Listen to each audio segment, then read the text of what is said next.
It's International Women's Day this week, a good occasion upon which to mark an interesting discovery by Professor Julie Logan of Cass Business School. More and more older women are starting businesses.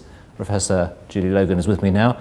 Tell me more. Well, we've been doing a study for Avon on female entrepreneurship in general, and actually there's also research which suggests that there is it's not a great increase, but there's a steady upward trend, a small steady upward trend in women starting their own businesses. But what's particularly interesting is that more and more women in their late 40s and over 50s are embracing the challenge of entrepreneurship.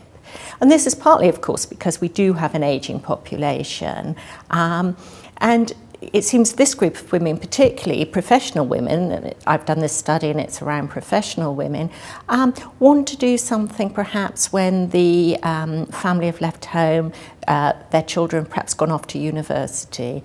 Very often these women have been having a professional role, maybe in the NHS, certainly in the public sector, or in the professions like accountancy, and suddenly think, I want to do something for myself now. And is this because they have fewer options, or is this an active choice? No, this is an active choice. What's really interesting is, in contrast to many people who go into entrepreneurship for necessity, these women are professional. They could stay on in their jobs, their safe jobs, but they're actively choosing to do something which is around self-fulfillment or fulfilling a passion or giving back to society.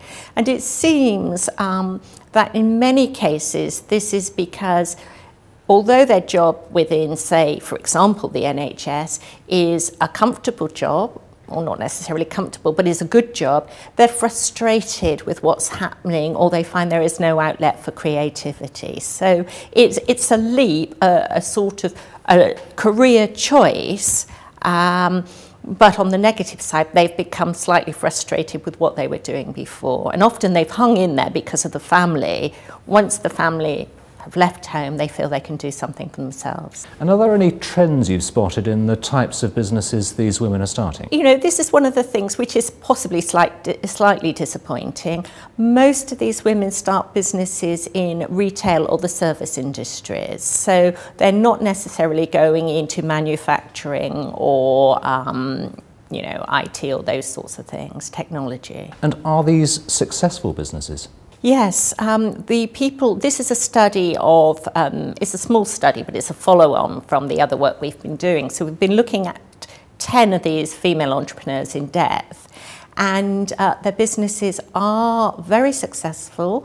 They're scalable businesses. One lady, for example, a lady called Jane Brake, she started with one shop. In a period of 3.5 years, she now has 3 shops, and she's looking at going online now with a new business idea she has.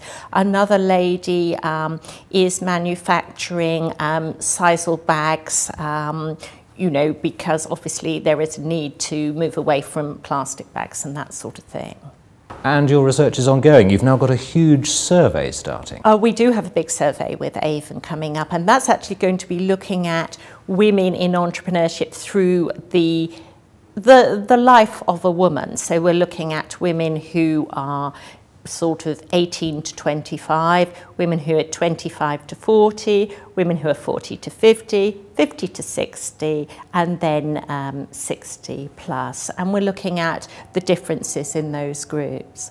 I think that the over 50 group is very interesting, though, because of this desire for self-fulfillment and actualization, and this need to give back.